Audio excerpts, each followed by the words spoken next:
Hola amigos, ¿cómo están? Vamos a continuar con nuestro siguiente tema.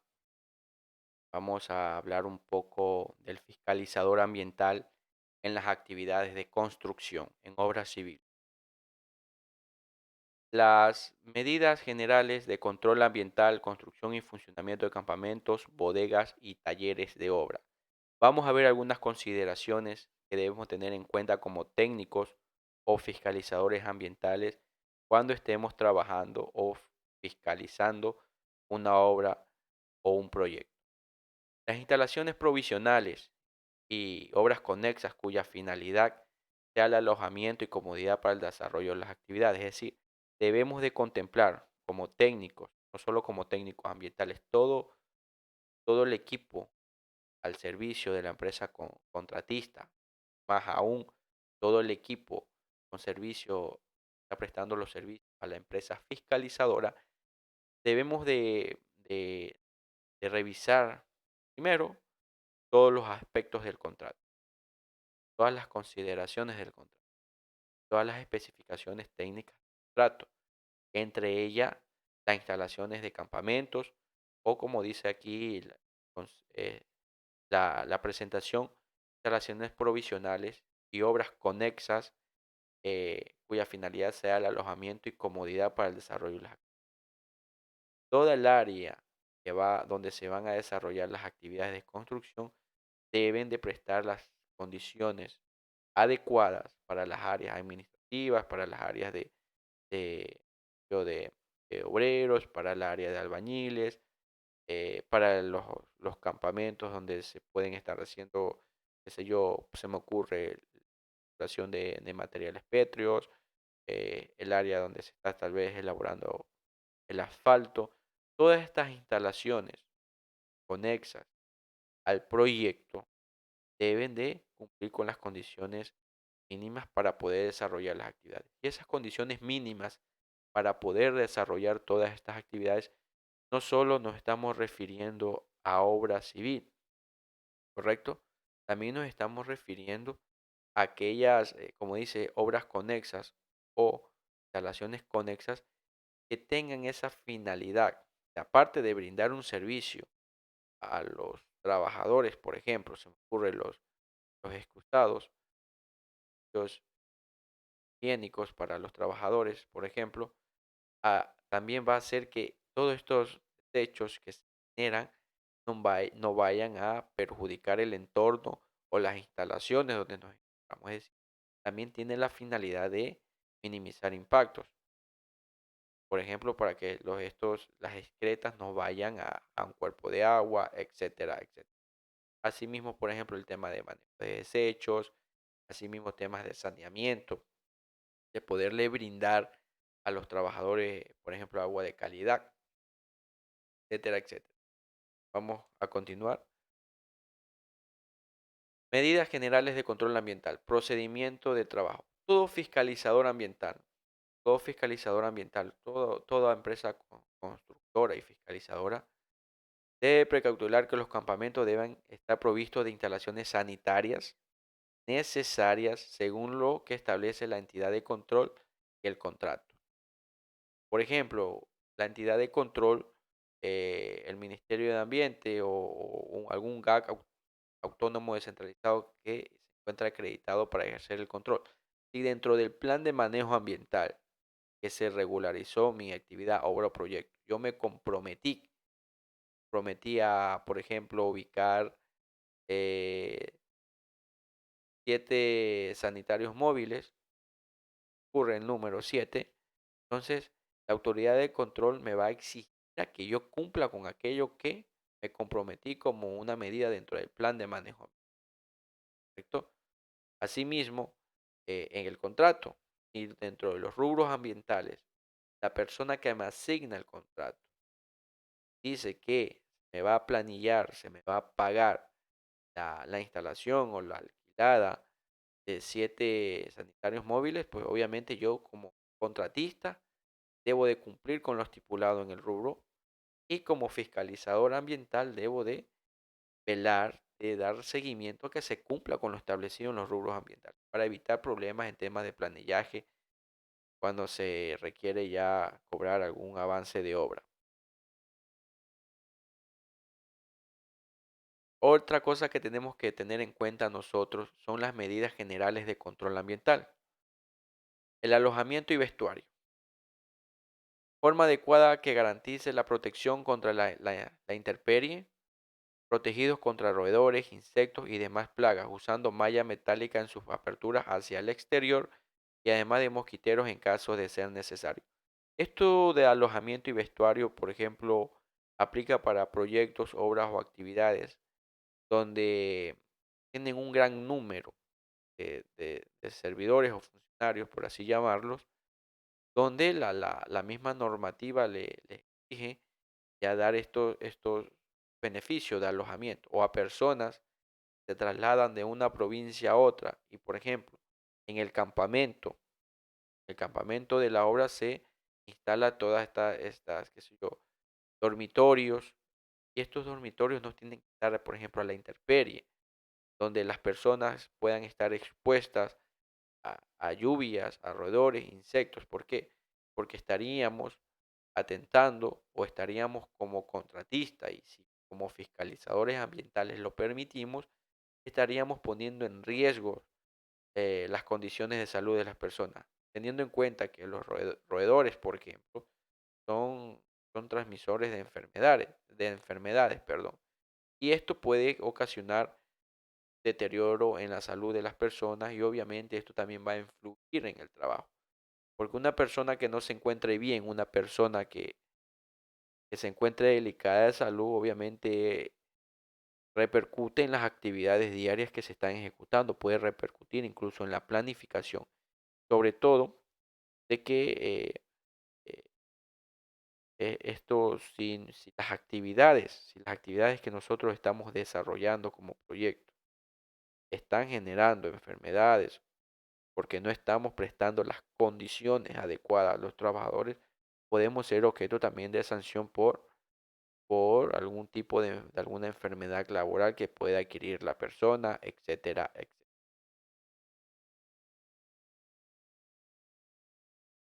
Lo que les decía, el alojamiento y vestuario, los locales destinados a vestuario vestuarios deberán ser independientes y estar dotados de bancos y armarios individuales.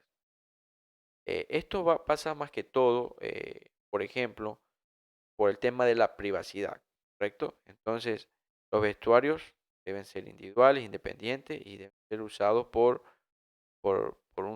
una sola persona mientras los use y así alternando, apenas lo desocupe el vestuario, puede ingresar la otra persona. Es un poco delicado, más que todo por la privacidad, tener vestuarios comunes, sobre todo si hay dentro del campamento, se alojan o se instalan el género femenino y el masculino, ¿correcto? Entonces debemos también de garantizar para evitar cualquier tipo de problema, de problemas o algún tipo de atentado sobre, sobre otra persona, siempre tener distantes. Por ejemplo, eh, se arman campamentos, los lugares de dormitorios de las mujeres, por ejemplo, alejadas a los lugares de dormitorio de los hombres, y asimismo los vestuarios. Esto es algo común que se ve en todos lados, pero bueno, tenemos que también en toda obra de velar porque se cumpla aquello, ¿correcto? Los locales destinados a vestuarios deberán ser independientes, estar dotados de banca y armarios individuales. Estos requerimientos son básicos que tenemos que tener en cuenta como fiscalizadores ambientales. Claro está, ustedes me podrán decir en la imagen, pues qué bonito vestuario. eh, para los campamentos que muchas veces sabemos observar en obras, proyectos que a veces dan pena, que parece que viene el viento y se los lleva. Pero nosotros debemos de siempre, como fiscalizadores ambientales, mirar el rubro ambiental por el que se está pagando, mirar el rubro ambiental y en lo mayor posible hacer y exigir al contratista de que construya, de que elabore o ubique estos vestuarios acorde a las necesidades de las personas, que garantice la seguridad de las personas y que esté también acorde a lo que obviamente el contratista va a construirlo o lo va a ubicar en función de lo que puede planillar. Ninguna persona en el mundo trabaja para perder. Pero si nosotros tenemos esa conciencia ambiental, estoy seguro que con mismos materiales de la zona podríamos armar vestuarios cómodos y sobre todo vestuarios que vayan a, a garantizar seguridad a las personas, tanto para mujeres y hombres. Alojamiento y vestuario, los desechos y basura se eliminarán de forma adecuada. Es decir, que donde nosotros tengamos las instalaciones del alojamiento, debemos tener también puntos de recolección de desechos sólidos. Y estos puntos de recolección de desechos sólidos deben de estar almacenados de manera adecuada para evitar, por ejemplo, malos olores o acumulación inadecuada de estos desechos. Pueden también atraer vectores y estos vectores, como todos sabemos, pueden ser transmisores de enfermedades, pueden afectar a la salud de las personas. Entonces, donde se instalen los alojamientos y vestuarios, debemos pre- prever de que se instalen también puntos de recolección de desechos sólidos y la forma adecuada de almacenamiento que sea clasificada para de esta manera poderle dar una mejor gestión a los desechos.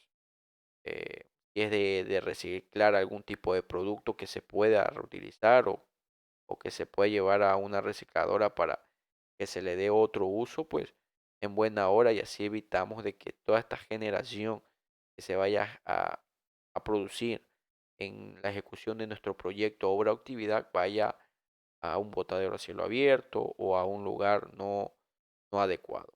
Entonces, estos puntos de almacenamiento temporal de desechos sólidos deben de estar instalados en los lugares de alojamiento y vestuario. Y deben de cumplir con ciertas condiciones también. Obviamente no podemos tener estos botes de desechos a la intemperie. Es decir, tiene que cumplir con algún techado para evitar que en caso de precipitaciones eh, se, se nos llene de agua los recipientes y obviamente esto vaya a generar un rebose de los desechos. También estos tachos o estos recipientes deben de tener una tapa, deben estar siempre tapados, solo deben ser abiertos al momento de que se depositen los desechos. ¿Por qué? Porque al estar tapado también evitamos de que lleguen los vectores y se reproduzcan. Los comedores, estos serán adecuados al número de personas que los hayan de utilizar y dispondrán de cocinas, mesas, bancas o sillas, menaje y vajillas suficientes. Se mantendrán en estado de permanente limpieza. Como fiscalizadores ambientales, no tan solo como fiscalizadores ambientales, sino hasta como un estímulo a los trabajadores, a las personas que desarrollan todas las actividades del proyecto, debemos de dotarles también de comedores o de áreas para que ellos puedan alimentarse dignas. No puede ser tampoco que le vayamos a estar dando de comer a un trabajador en campamentos donde no haya una organización o que estén comiendo al lado donde se depositan, por ejemplo, es donde se hace el almacenamiento temporal de los desechos o etcétera, etcétera. Entonces debemos de garantizar una área, una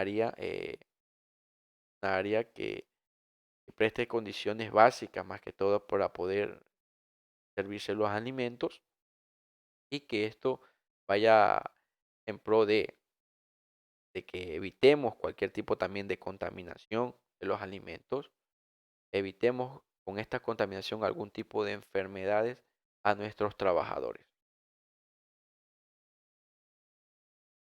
Lo que hablábamos en antes, hace un momento atrás, los servicios higiénicos, estos instalarán duchas, lavados y excusados en proporción al número de trabajadores, características del centro de trabajo y tipo de labores. De no ser posible, se construirán letrinas ubicadas a tal distancia y forma que eviten la contaminación de la fuente de agua. Se mantendrán en perfecto estado de limpieza y desinfección. Te traigo a memoria una experiencia, no voy a nombrar el proyecto, pero Qué mal uno como fiscalizador ambiental que llegue a inspeccionar la ejecución, la construcción de un proyecto y que uno se percate al menos que los servicios higiénicos, donde todos los trabajadores, imagínense en el volumen de trabajadores que pueda tener un proyecto, obviamente va a variar en función de la magnitud del proyecto, pero qué pena da a veces los servicios higiénicos. Y uno se pregunta, los técnicos ambientales de la empresa constructora o el fiscalizador ambiental, ¿qué hacen? ¿Qué hacen por mejorar aquello? Entonces, es una lástima muchas veces y hay rubros para aquello. Todo proyecto, obra o actividad, las entidades públicas pagan rubros ambientales y se planillan rubros ambientales. Pero es lamentable que cuando uno va a hacer una inspección, ve cosas que no son dignas para el ser humano. Entonces, nosotros como fiscalizadores ambientales o técnicos ambientales, siempre que trabajemos en una obra o proyecto, recordemos, recordemos que los impactos ambientales se dan sobre los factores suelo, agua, aire, y sobre los factores también socioeconómicos, sociales. Entonces, al nosotros no tener, por ejemplo, servicios higiénicos adecuados para las personas, ponemos en riesgo también a las personas. No solo ponemos en riesgos eh, a nuestros recursos naturales, por ejemplo, aquí nos dice que deben estar a tal distancia de una fuente de agua. Que yo se me ocurre 100 metros de distancia de una fuente de agua, para evitar que por algún tipo de lixiviado, evitar la contaminación del recurso. Entonces, debemos de tener muy bien en cuenta este tipo de consideraciones y de precautelar que en nuestros campamentos es donde pasamos el mayor tiempo eh, en la obra, cumpla con condiciones de higiene, no solo en los comedores, no solo en los vestuarios, también en los servicios higiénicos, para de esta manera evitar algún tipo de contaminación sobre nuestros recursos naturales y evitar alguna transmisión de enfermedades entre personas que vendría a ser también un impacto negativo social y socioeconómico si se llegara a ocurrir algún tipo de transmisión de enfermedades por no tener los servicios higiénicos en buenas condiciones. ¿Por qué? Porque esa persona una vez que se enferma, tal vez no va a poder trabajar y esto va a afectar también la economía de las personas. Entonces, tengamos bien en cuenta aquello como fiscalizadores ambientales, este tipo de consideraciones en nuestros campamentos, en obras de construcción. Mínimo 23 metros, mínimo a 23 metros de los dormitorios y a 61 metros de la cocina o comedor. Entonces, los servicios higiénicos debemos de tener esta consideración también a qué distancia se debe de, de- de instalar estos servicios sobre los dormitorios, incluidos los vestuarios y, y la cocina o comedor, ¿correcto? Para evitar que por alguna emisión de olores generar molestias en el caso en la hora de la comida o cuando las personas se encuentren descansando en el campamento. Otro procedimiento que tenemos que tener muy en cuenta, muy en claro como fiscalizadores y técnicos ambientales es el suministro de agua a los trabajadores. Bueno, no quiero ahondar mucho en este tema porque por lo general en todo trabajo nuestro, eh, las empresas brindan el suministro de agua, ya sea teniendo mini plantas, filtros eh, en los grifos para que las personas puedan hacer uso de este recurso para, en este caso, beber o a través de los botellones que ya vienen hipotéticamente purificados, ¿no? De estas empresas encargadas de embotellamiento de agua. Entonces se facilitará a los trabajadores agua potable en los lugares donde sea posible. En caso contrario, se efectuarán tratamientos de filtración o purificación de conformidad con las pertinentes normas de seguridad e higiene. Entonces debemos tener nosotros siempre bien claro esto para evitar cualquier tipo de de enfermedad o afectación sobre los trabajadores. Entonces, esta consideración debemos tener también nosotros cuando estamos diseñando nuestro campamento. O como fiscalizadores vamos a, a fiscalizar que el contratista instale su campamento. Parte de las oficinas administrativas, etcétera, etcétera, debe instalar vestuarios, ¿qué más? Debe instalar servicios higiénicos, ¿qué más debe instalar? Comedores. Ahora vemos que debe también ver cómo se hace la distribución para suministrar de agua a los trabajadores, ya sea a través de, en el mejor de los casos, agua potable. Deben instalarse redes para que las personas puedan tener acceso en distintos puntos donde se va a instalar el campamento. La ubicación del campamento. ¿Qué debemos de considerar en la ubicación del campamento? El diseño y ubicación no deben generar contaminación de las aguas superficiales ni de las posibles fuentes subterráneas para agua potable. De ser el caso, debe ser aprobado por el fiscalizador. Vemos aquí, cuando se va a, a establecer mi área y posterior a construir mi campamento, entra una función importantísima del fiscalizador ambiental. No solo del fiscalizador ambiental, del contratista también. Pero ¿qué hace si yo como contratista, bueno, económicamente me es más viable instalar aquí mi campamento? Me ahorro porcentaje de dinero porque tal vez gasto menos en el transporte de materiales, etcétera, etcétera. Y aquí quiero instalar mi campamento, al lado de un río, por ejemplo.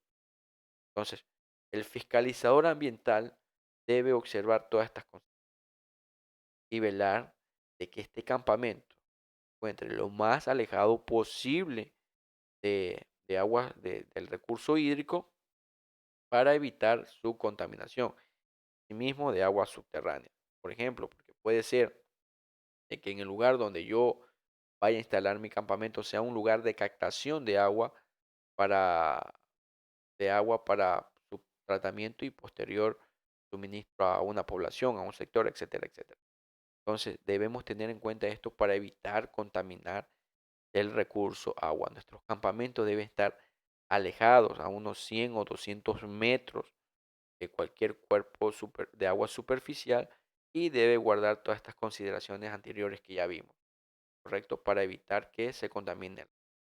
En ningún caso se ubicará en áreas ecológicamente sensibles, lugares con un alto nivel freático o riesgo por inestabilidad de suelo. Obviamente, por seguridad, no vamos a ubicar nuestro campamento. Como fiscalizador ambiental debemos asegurarnos de aquello, de que el contratista instale campamentos en lugares estables, no represente riesgo, ya sea por deslizamientos o hundimientos, etcétera, etcétera. Y sobre todo en áreas sensibles, no podemos también instalar nuestros campamentos, debemos de alejarnos de aquello para que nosotros o todas las actividades que va a generar nuestro campamento no vaya a interferir en los procesos naturales de esta área protegida o de esta área sensible. ¿Por qué? Porque si yo instalo mi campamento, en mi campamento no solo voy a tener dormitorios, en mi campamento durante el día tengo una área que está en funcionamiento, por ejemplo, se me ocurre una planta de asfalto, una planta trituradora. Entonces, el ruido, todas estas actividades puede hacer que afecte a mi fauna, los estreses, no solo a la fauna, sino también a la flora. Y estos son impactos negativos sobre el medio ambiente. Puede ser también de que las aguas que se pudieran generar de nuestras actividades, se corre el riesgo de que se vayan a estos cuerpos superficiales que se pudieran encontrar en el área sensible. Puedo yo estar generando alguna afectación sobre la ictiofauna del lugar, por ejemplo. Entonces debemos tener mucho cuidado. Campamentos no se instale en áreas ecológicas sensibles. Situarse a mínimo 200 metros de centros poblados. De igual forma, aguas arriba de los sitios de captación de las tomas de abastecimiento de agua potable para los núcleos poblados. Básicamente lo que ya les decía a modo de ejemplo en la diapositiva anterior. Entonces eh, debemos de evitar asentar nuestros campamentos en lugares donde se hace captación de agua para consumo humano. ¿Por qué? Porque puede ser de que exista algún tipo de accidente. Por ejemplo, estoy almacenando combustible, perdón, si tengo una planta de asfalto en mi campamento, aquí manejo derivados de petróleo, manejo hidrocarburos, manejo eh, mismo asfalto. Entonces, siempre hay riesgos. No estoy diciendo de que se me va a regar, pero el riesgo existe. Por tal motivo existe el plan de manejo ambiental para minimizar esos riesgos. Entonces, para evitar de que si llega a ocurrir un accidente, se vaya a contaminar este recurso, es preferible de que nuestros campamentos se encuentren alejados de lugares de captaciones de centros poblados, de captaciones de agua para abastecimiento humano. Cuando se trate de plantas de producción de materiales, se ubicará a no menos de 2 kilómetros de los centros poblados con la dirección predominante del viento. ¿Por qué? Porque en las plantas de trituración de materiales pétreos, áridos o pétreos, obviamente va a haber eh, partículas que van a salir van a ser emitidas y el viento las puede direccionar a X determinado lugar. Para evitar de que este material particulado vaya a afectar o vaya a generar algún tipo de molestias sobre determinada población, debemos nosotros como fiscalizadores ambientales siempre mapear, ubicar dónde se va a sentar mi campamento o el campamento de la constructora y dónde se encuentra el centro poblado. Y obviamente establecer esto que dice que la, la- la bibliografía, eh, situarse al menos a 2 kilómetros, ¿no?, de centros poblados para evitar afectaciones por materiales particulados, inclusive por ruido, porque las plantas trituradoras de material pétreo emiten grandes niveles de ruido. Entonces, evitar el nivel, aumentar el nivel de estrés en centros poblados, etcétera, etcétera. Deberá evitarse al máximo la remoción de cobertura vegetal, sobre todo si es especies que pudieran encontrarse en peligro de extinción, debemos de evitar, debemos de sectorizar dónde se encuentran ubicadas y evitar o modificar. Si ya tengo un diseño previo o estudios previos que me dicen aquí en esta área se debe de instalar el campamento, yo reviso como fiscalizador ambiental y si veo que existen especies autóctonas, endémicas y sobre todo especies de importancia que se encuentran en peligro de extinción, obviamente yo tengo que como fiscalizador ambiental recomendar alguna modificación en el diseño, en las instalaciones del proyecto para evitar que las plantas sean removidas, ¿correcto? Entonces debemos tener muy en cuenta aquello.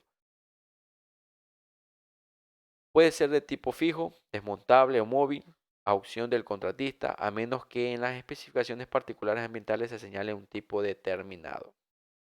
Las instalaciones desmontables serán provisionales de madera y otros materiales desarmables que el contratista desmantelará y removerá antes de la recepción definitiva de la obra. Su ubicación deberá ser aprobada por el fiscalizador. Eh, estas o todos estos materiales que se vayan a desmontar, eh, dice que deben ser aprobadas por el fiscalizador. ¿Por qué deben ser aprobadas por el fiscalizador?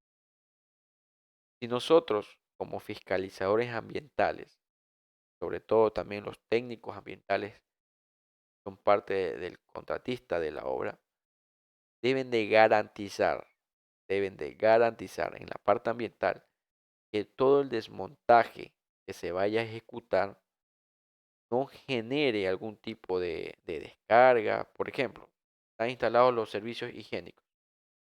Primero, antes de desmontar, debemos de estar vigilantes de que venga un camión de cleaner, transportista de efluentes y que los llevan posterior a alguna planta de tratamiento a que haga la limpieza de los pozos sépticos o de los servicios higiénicos y evitar dejar algún tipo de pasivo, algún tipo de agente contaminante que posterior pueda causar algún tipo de contaminación o algún tipo de afectación ambiental.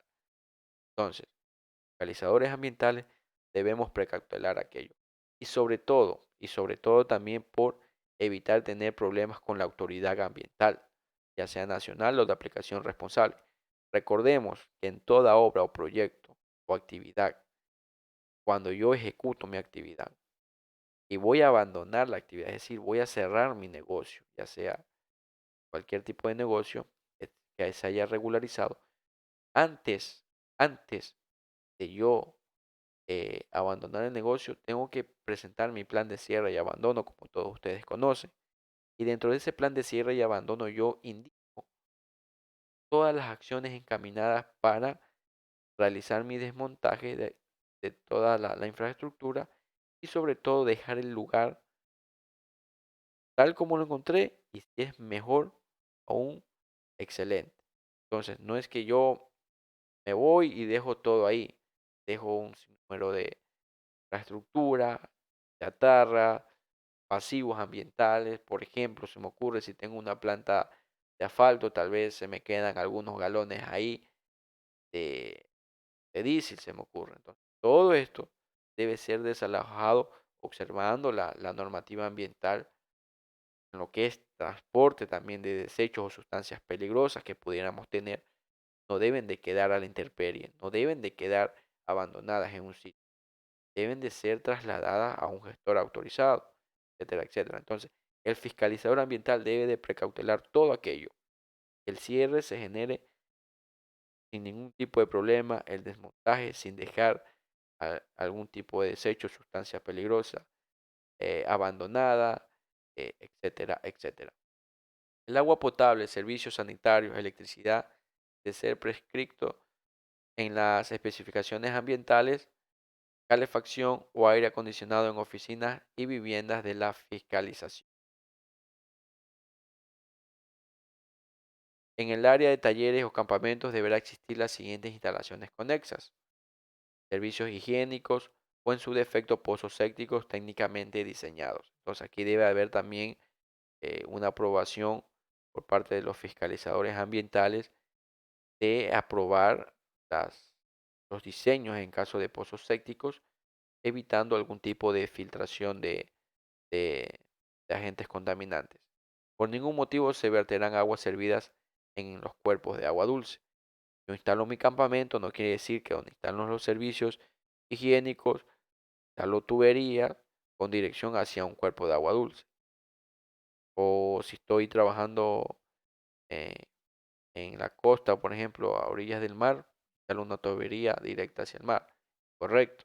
Estaríamos incumpliendo la normativa ambiental y podemos ser objeto de sanciones administrativas. Trampas de grasas y aceites para las viviendas y campamentos.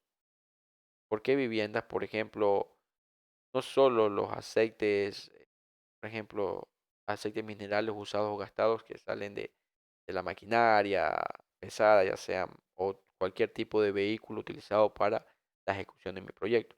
Por ejemplo, en las cocinas también tenemos el aceite vegetal. Entonces, todas estas aguas hervidas que se canalicen hacia un pozo séptico o hacia algún sistema de tratamiento primario, etcétera, etcétera, que podamos tener como campamento o como empresa, deben de pasar por una trampa de grasa para ir ya de una manera separando esta agente contaminante que se encuentra combinada con, no combinada, porque no se combina, pero se encuentra alterando las características igual físicas y químicas de este recurso. Sistema de recolección y disposición final de desechos sólidos. Debemos como fiscalizadores ambientales, cuando se instala el campamento, ver cuáles van a ser los mecanismos o las acciones para almacenar adecuadamente los desechos peligrosos, entregarlos ya sea al vehículo recolector municipal y de esta manera garantizar de que vaya a un relleno sanitario. Canales perimetrales al área utilizada con el fin de conducir las aguas lluvias, evitar la erosión y evitar la contaminación del suelo y recursos naturales del agua. Entonces, importantísimos los canales perimetrales, ¿correcto? Para delimitar nuestra área y en caso también que pudiera existir algún tipo de derrame, algún tipo de descarga, esta vaya al menos a los canales perimetrales y poder canalizar hacia otro lugar donde podamos evitar que se vaya a ser descargadas. Por ejemplo, se me ocurre algún, algún recurso, etcétera, etcétera. Debe satisfacer necesidades sanitarias, higiénicas, recreativas y de seguridad. Lo que hablaba en antes. O sea, tenemos que ser no solo ambientalistas, sino también humanos para que el campamento que nosotros instalemos dé las condiciones idóneas y adecuadas a todos los trabajadores, desde el más alto rango hasta el último eslabón de nuestro organigrama funcional en un proyecto. Debe de garantizar satisfacer todas las necesidades, ¿correcto? Sanitarias, higiénicas, recreativas y de seguridad. Grandes proyectos y o en la construcción de carreteras de integración de regiones deshabilitadas, los campamentos deberán disponer de centros de salud y medios de transporte capaces de solventar situaciones de emergencia, intervenciones quirúrgicas, epidemias o necesidades de aislamiento. Lo que está diciendo es que nosotros hemos eh, sido adjudicados con una obra, poner el ejemplo de una vía, en lugares donde tal vez no hay ni siquiera señal a veces, no hay un dispensario médico, etcétera, etcétera, debemos de tener también nuestro plan de contingencia. ¿Qué hacer si ocurre un accidente? ¿Qué hacer si una persona se me enferma en el campamento? No es que la voy a abandonar, debo tener todo ya un plan de contingencia, eh, números telefónicos o, o convenios con alguna clínica que pueda atender a estas personas, que pueda ir hasta el sitio a estas personas. Entonces debemos de asegurarnos también de aquello, de tener este plan de contingencia. ¿Qué vamos a hacer si una persona se nos enferma en el sitio? O si hay un accidente laboral en el sitio. Entonces, tener todo esto bien calculado como fiscalizadores ambientales, como técnicos ambientales de obras o proyectos. El área debe ser restituida de acuerdo con las condiciones del lugar previas a su instalación y ocupación. El contratista tiene la obligación de retirar todo vestigio de ocupación del lugar, tal como chatarra, escombros, alambrados, instalaciones eléctricas y sanitarias, estructuras, etcétera, etcétera. Básicamente lo que le decía anteriormente. No puedo abandonar las instalaciones así por así. Debo, debo de levantar todo lo que generó mi actividad. Debo de levantar la infraestructura y si no fue estipulada, obviamente aquí también tenemos que tener algo en cuenta. Muchas veces en los contratos hay algún tipo de negociación. Por ejemplo, en el campamento se hizo algún tipo de oficinas eh, cumpliendo las especificaciones y que van a durar varios tiempos mientras se utilicen, no se descuiden. Entonces, muchas veces en los contratos se habla de ceder o dejar estas instalaciones eh, para que la entidad contratante le pueda dar otro tipo de uso. Entonces, obviamente ahí no va a haber el desmontaje o la demolición de la oficina. Todas estas cosas que según el contrato, las especificaciones del contrato, y que lo que tiene que quedar debe ser sustentada mediante un informe. ¿Por qué? Porque si no, la autoridad puede decir, pues, bueno, y por ejemplo, y el tanque de almacenamiento de combustible, ¿por qué está aquí? Se me ocurre. Entonces debe de sustentar todo de manera documentada. Bueno, es que en las especificaciones del contrato decía de que el tanque debe de quedar y obviamente a partir de aquí se hará cargo el municipio, por ejemplo, que lo va a trasladar o le va a dar otro fin o otro uso, etcétera, etcétera. Rellenos de pozos sanitarios y descompactación de suelos a fin de facilitar la restauración de la cobertura vegetal. En un cierre, cuando nosotros ejecutamos un cierre, una actividad, debemos dejar todo acondicionado para facilitar la restauración ecológica. No puedo dejar un pozo séptico, no rellenarlo, no solo por la restauración ecológica, porque imagínense, queda abierta la tapa del pozo séptico, de aquí a mañana llegan personas o por ahí llegan a transitar personas, llegan a transitar niños y no saben que hay ahí un orificio de un pozo séptico. pueden caer al lugar. Podemos evitar también algún tipo de accidentes con otras personas. En eso está encaminado el plan de cierre, a focalizar o a facilitar la restauración ecológica y también a prevenir algún tipo de riesgo sobre personas que puedan transitar por el sitio. Bueno, esas son las consideraciones que debemos de tener nosotros para la instalación de campamentos. Ahora vamos a hablar un poco de lo que son los rubros ambientales. Los rubros ambientales son eh, todas las medidas o todos los productos que el contratista paga, perdón, que la entidad contratante paga al contratista para que ejecute aquellos rubros, como le paga para la construcción por ejemplo, de un complejo deportivo, le paga por metro cuadrado de hormigón, etcétera, etcétera. Asimismo, paga las medidas ambientales que se ejecuten en el proyecto. Lo ideal que con fiscalizadores ambientales y como técnicos ambientales de un proyecto o una actividad es que nuestros rubros ambientales se alineen mucho al plan de manejo ambiental de mi proyecto, que fue aprobado por una autoridad ambiental. O se apeguen mucho también a la guía de buenas prácticas ambientales de mi proyecto, en caso que sean proyectos regularizados con un certificado ambiental. ¿Por qué recomiendo, por qué aconsejo aquello? Porque por experiencia propia,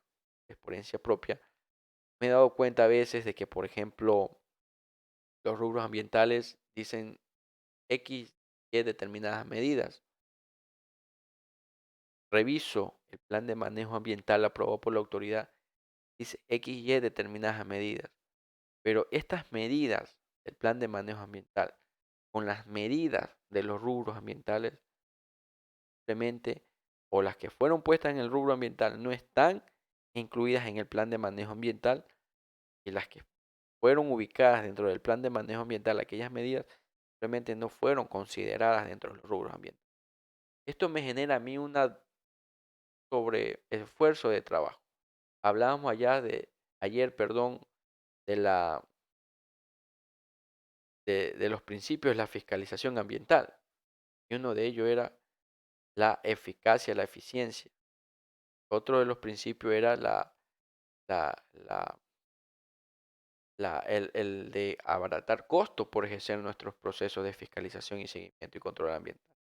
Entonces debemos de tratar siempre de unificar. Cuando yo regularizo mi proyecto, voy a establecer los rubros ambientales, tratar de al menos que todas estas medidas tengan relación. ¿Para qué? Para que cuando yo como fiscalizador ambiental o como técnico ambiental de una obra vaya a presentar los cumplimientos, no tenga que doblegar esfuerzo. No es que tengo que hacer un informe de determinadas medidas muy distintas para la entidad que me contrató, y aparte tengo que hacer un informe muy distinto del plan de manejo ambiental para la autoridad ambiental. Y aparte, tengo que hacer un informe tal vez distinto al de los rubros sobre el plan de manejo ambiental a la entidad que facilitó el crédito para que se pueda ejecutar este proyecto. Ahí tenemos, por ejemplo, el Banco de Desarrollo del Ecuador, que ya vamos a ver un poquito más adelante. Ellos prestan dinero a las entidades públicas para que se ejecuten proyectos.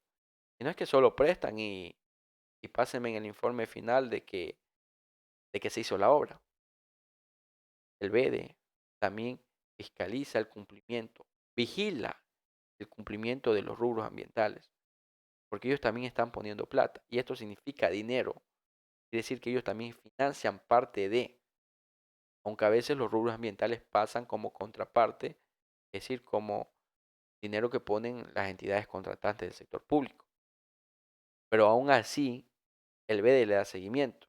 Y le da seguimiento a los rubros ambientales, le da seguimiento al permiso ambiental, es decir, que lo emite una autoridad, ve que se esté cumpliendo con las obligaciones que establece la autoridad.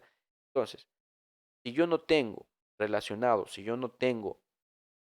eh, las mismas medidas en los rubros ambientales con el plan de manejo ambiental de mi actividad que fue aprobado por una autoridad, obviamente voy a tener que elaborar dos informes muy distintos, porque las medidas no son iguales. y ambos tengo que cumplir.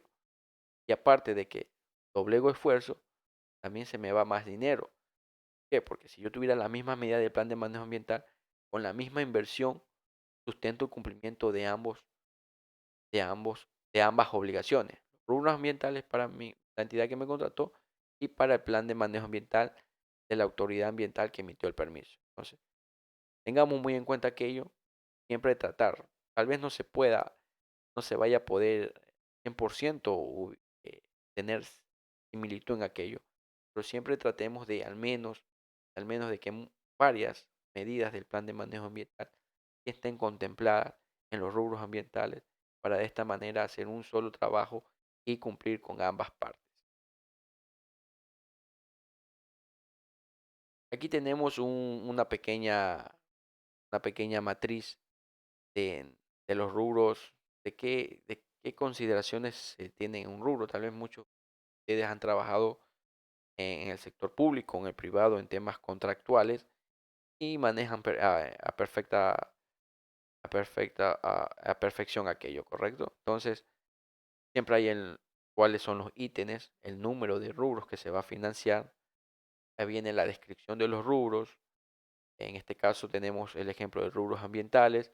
Para este proyecto que tomé de ejemplo se pone como medidas o como rubros los letreros de acción obligatoria, letreros de advertencia, pitutos para delimitar zonas. Estos son estas cañitas que a veces sabemos ver pintadas, colores obviamente de advertencia, están delimitando una zona para que representa un peligro, conos de seguridad, colocación de citas de peligro en zonas de riesgo. Hagamos un pequeño análisis aquí. Los rubros ambientales más tienen rubros de seguridad y salud ocupacional, ¿correcto? Antes, antes de la emisión del reglamento del Código Orgánico del Ambiente y del Código Orgánico del Ambiente como tal, sí existía existe en el Acuerdo Ministerial 061 el subplan, el Plan de Manejo Ambiental de Seguridad y Salud Ocupacional, seguridad laboral. Eh, tal vez, tal vez estos tipos de rubros pudieran también sustentar el cumplimiento de este subplan para aquellos proyectos que lo tengan. Pero en la actualidad, vuelvo y repito, desde la vigencia del Código Orgánico del Ambiente y el reglamento del Código Orgánico del Ambiente, no es exigido este subplan. Es más, ni es nombrado dentro de los subplanes. Pero si hay un ítem más abajito al final de la normativa que dice y los demás que la autoridad ambiental lo determine. Pero bueno, en este caso como ambientalista, como fiscalizador ambiental o como técnico ambiental en este proyecto, obra o actividad, yo no veo rubros de consideración que vayan a minimizar impactos. Tal vez está encaminado al tema social, es decir, generación de empleo, impactos positivos, pues bueno, personas están expuestas a un riesgo. ¿Cómo minimizo este riesgo? Bueno, dándole los equipos de protección personal. Perfecto. Pero también debemos de estos rubros ambientales focalizarlos al cuidado ambiental, focalizarlos a poder hacer un control ambiental, yo hacer monitoreos de ruido, de emisión de material particulado, temas de descargas líquidas en caso que mi proyecto genere descargas líquidas. Entonces, también poder incluir dentro de mis rubros ambientales otro tipo de acciones que me permitan a mí hacer un seguimiento y control ambiental efectivo o incluir medidas que vayan a minimizar los impactos que fueron identificados dentro de mi evaluación de impacto ambiental. Bueno, ahí vienen los valores, las unidades según el contrato, como pueden ver, valores y, perdón, regresar. Vemos los valores según el contrato y vemos acá las cantidades y valores ejecutados. Entonces, cuando ustedes están planillando, tienen que ubicar la cantidad y el valor de la planilla. En este caso, por ejemplo, si es mi primer planilla, es planilla actual. Cantidad, el valor unitario y valor total de lo ejecutado. Y es una segunda planilla, obviamente, dentro de esta misma planilla que estamos viendo aquí, se describe la planilla anterior, o sea, la cantidad de valor ejecutado. Que viene la planilla actual, la cantidad, el valor unitario y el valor total ejecutado. Fuera la tercera planilla, fuera planilla 1, por ejemplo, cantidad de valor, planilla 2, cantidad y valor, planilla actual, cantidad y valor, ¿no? De lo ejecutado. Y en una última columna tiene el acumulado, es decir, de las planillas que se están detallando aquí. Se va acumulando, se hace una sumatoria, se puede ir viendo el porcentaje de avance o de ejecución de mi rubro, etcétera, etcétera. Básicamente, este es el modelo, vuelvo y repito, muchos de ustedes ya deben manejar este tipo de formatos eh, muy bien porque trabajan en estos sectores de la construcción. Como fiscalizadores ambientales, vi y lo dije, lo nombré, que tal vez en esta planilla que traje a modo de ejemplo, no estaba muy de acuerdo o al menos me quedaba un poco de insatisfecho por los rubros ambientales que se ubicaron ahí, aquí. Eh, por ejemplo, si yo como fiscalizador ambiental, técnico ambiental de la constructora digo, pues bueno, estos rubros ambientales simplemente no van a minimizar los impactos de mi proyecto.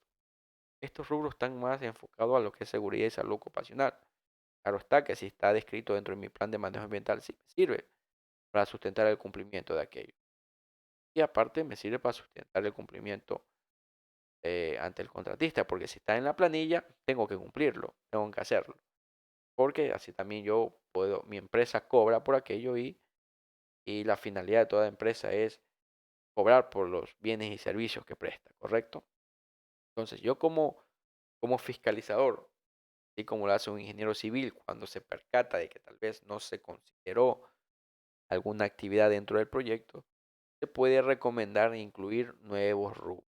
Obviamente no vamos a adentrarnos ahí, no manejamos mucho el tema de contratación pública, pero sí debemos de conocer algo, al menos como técnicos, ver cómo es el tema de si la normativa nos permite o no la creación de nuevos rubros. Y aquí tenemos el artículo 85-86 de la Ley Orgánica del Sistema Nacional de Contratación Pública, la creación de nuevos rubros. Si para la adecuada ejecución de una obra o prestación de un servicio por motivos técnicos, ojo, técnicos, fuere necesario la creación de nuevos rubros, podrá celebrarse contratos complementarios dentro de los porcentajes establecidos o previstos. Para el pago de los rubros nuevos se estará a los precios referenciales actualizados de la entidad contratante si los tuviera. En caso contrario, se los determinará de mutuo acuerdo entre las partes. Entonces, si yo como fiscalizador ambiental, Diego Muñoz, digo, pues bueno, rubros ambientales fueron destinados para este proyecto, simplemente no están acorde a las actividades del proyecto. O hemos quedado corto, aquí hay que hacer más para evitar, para minimizar impactos. Yo tengo que motivar, tengo que elaborar un informe y motivar aquello para que, obviamente, ya los administradores de contrato, entre entidad contratante y contratista, se pongan de acuerdo y pueden aprobar aquello y, obviamente, se puedan incluir los nuevos. ¿Y cuál es la metodología para la determinación de precios de agresión y referenciales en la normalización de bienes y servicios del catálogo electrónico? Eh, la metodología de precios unitarios, fuente de proceso de contratación, cotización de precios, salarios sectoriales, metodología de cuartiles, fuentes, proceso de contratación, es viable cuando existe una muestra representativa de proceso de contratación, precios promedio, fuente, proceso de contratación, es viable cuando existe una muestra representativa de los procesos de contratación también, la cotización de precio, que es lo más utilizado, presto una factura por aquí, voy y cotizo otra factura por acá, más allá voy, también cotizo, bueno, y voy viendo cuáles son las que más me convienen. Por ejemplo, si es para hacer monitoreos, llamo a 3 o 4 laboratorios acreditados y cotizo cuánto me cuesta la ejecución de estos monitoreos. Obviamente, puedo yo en base a esto elegir cuál sería el precio de la elaboración o la ejecución de este rubro. Precio referencial en base a procesos más bajos. Existen procesos de contratación con muestras representativas a ser analizadas, por ejemplo. Y quiero yo incluir el rubro monitoreo de material particulado. Yo puedo buscar en los procesos de contratación pública donde se ha hecho monitoreo de material particulado y puedo ver los precios de estos monitoreos, ¿no? Puedo ver los precios y establecer mi rubro con una muestra con esta muestra representativa, el precio más bajo. Digo, no, de esta muestra tengo que, esto es lo menos que ha costado, entonces puedo establecer mi rubro en función de aquello.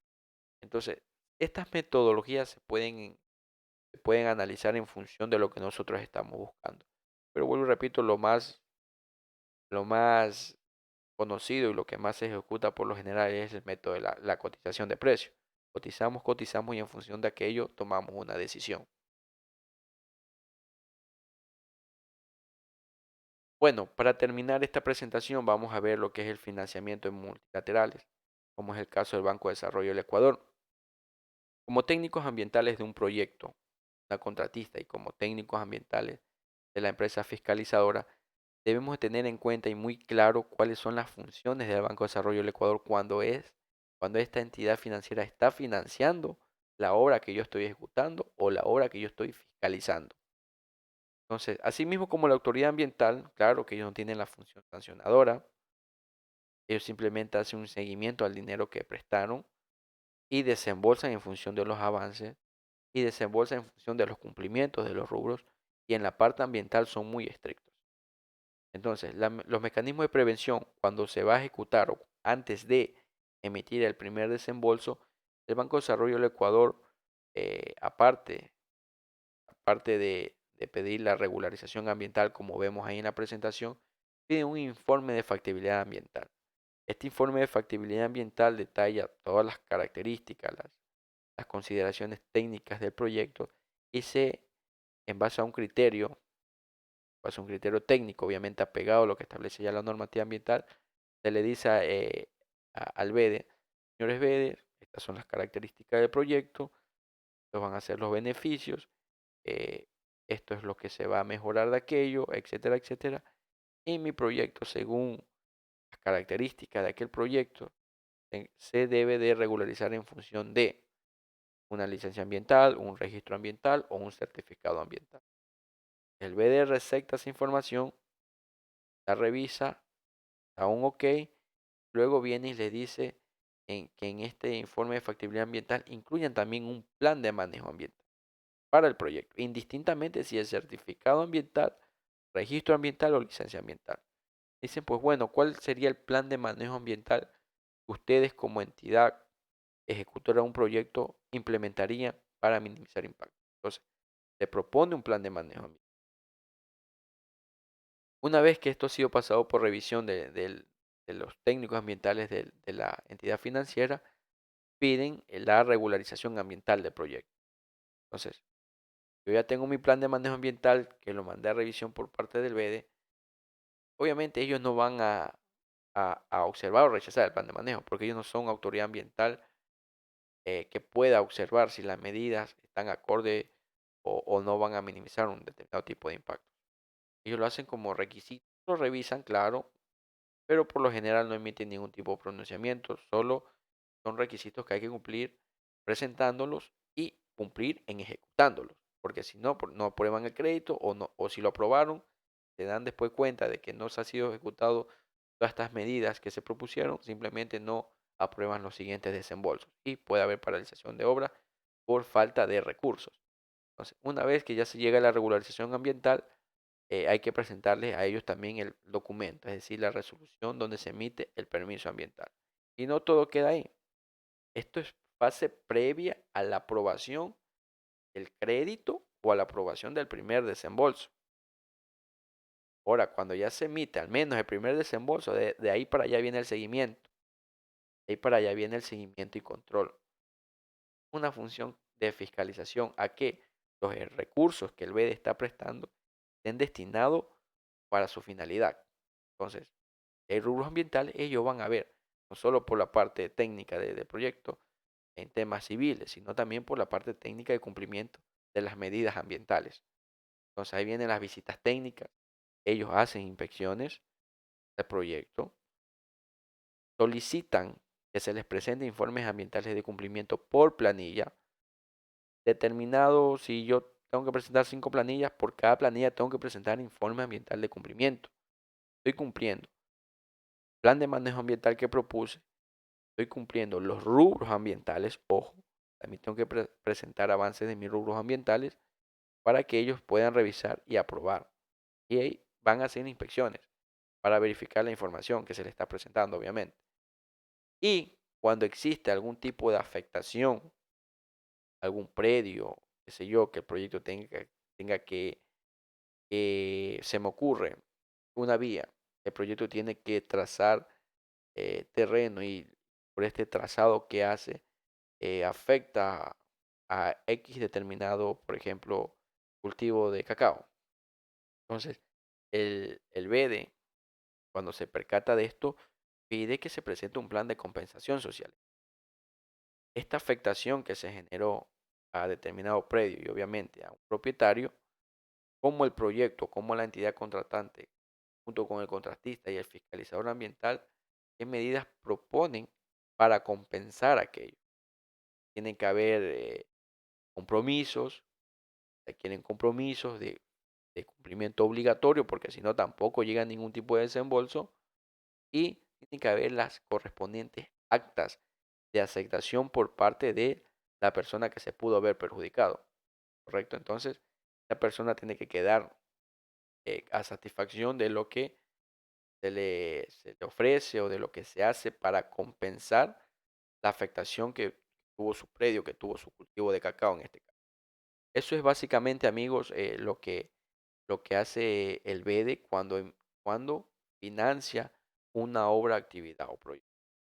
Más, me despido de ustedes. Cualquier pregunta, cualquier sugerencia, cualquier comentario, o si desean que podamos nosotros eh, ampliar algún tema, pues háganmelo saber por el chat para de manera interna poder ampliar cualquier tema que a ustedes les haya quedado en duda. Muchas gracias. Nos vemos en la próxima.